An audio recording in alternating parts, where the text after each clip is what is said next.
দিয়ে নির্মাণ কাজ বন্ধ করলো মহকুমা প্রশাসন।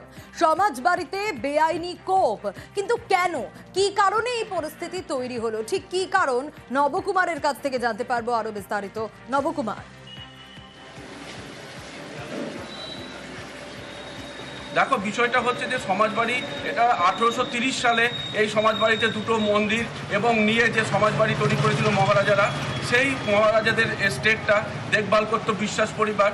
1966 সালে সেই বিশ্বাস পরিবারে তারা রীতিমতন কোর্টে থেকে একটা আবেদন জানায়, তাদের যেহেতু তারা দখলদারিতে ছিল তাদেরকে এইটা দিয়ে দেওয়া হোক, এবং সেইটা তাদের পরেই রায় যায়। কিন্তু এই যে ঐতিহ্যশালী যে একটা কান্নার যে ঐতিহ্য, মহারাজাদের ঐতিহ্য, যে বিশাল সমাজবাড়ি, এলাকাবাসীদের তরফ থেকে জানানো হয় যে এইটা সরকার কর্তৃপক্ষ নিক বা এই সমাজবাড়ির এই অভিযোগ, সমাজবাড়ির জমি বিক্রির অভিযোগ রয়েছে, কাদের বিরুদ্ধে এই অভিযোগ?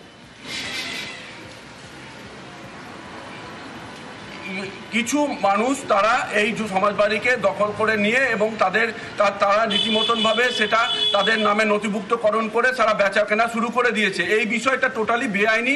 এই বিষয় জানান পৌরপতি, উপপৌরপতি তপন পটেল। তিনি বলেন যারা নিচ্ছে যেভাবে নিচ্ছে, কিন্তু সেটা কোনো রকমভাবেই এই শ্মশান বলে যেটা উল্লেখিত আছে তা এটা বিক্রিযোগ্য নয়। কিন্তু তাদের পক্ষ থেকে দাবি যে এইটা এই ধরনের কিছু নয়, তারা রীতিমতন এটা কেনাবেচা করতে পারেন। তাই সূত্রে আইনের পথে চলবে।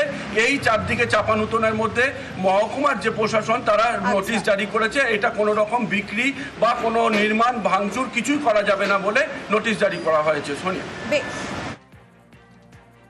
আমাদের মন্দিরটা যেন বজায় থাকুক। এখানে কাগজ করে দেখছে নাকি এটা শ্মশান বলে উল্লেখ আছে। মন্দির দুটো ভাঙা যাতে না পড়ে, মন্দিরটা যাতে আশেপাশে যাতে ক্লিয়ার থাকে, মন্দির যেন সবাই পুজো পাঠ করতে পারে। এখানে যারা বাসিন্দারা আছে, তারা যেখানে আশেপাশে লোক আছে, তারা যদি মন্দিরে পুজো পাঠ করতে পারে। আশেপাশে যদি বাড়ি হয়ে যায় তা সেই মন্দিরটা কী হয়, মন্দিরটা আস্তে আস্তে সে ঢাকা পড়ে, সেই সৌন্দর্যটা মন্দিরে নষ্ট হয়ে গেছে।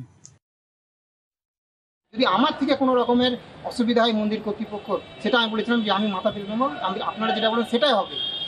তা এমতো অবস্থায় যে বিল্ডিংটা আমি ভেঙেছি, আপনারা এখন আসলে দেখতে পাবেন যে নিচে থাকার জন্য আমি নিজে রিপেয়ার করেছিলাম এবং টালি বসিয়েছিলাম ওখানে। কিন্তু গত বৃষ্টি হওয়ার জন্য দোতলা কিছু নেই, পুরো ছাদ আগেকার সে মোটা।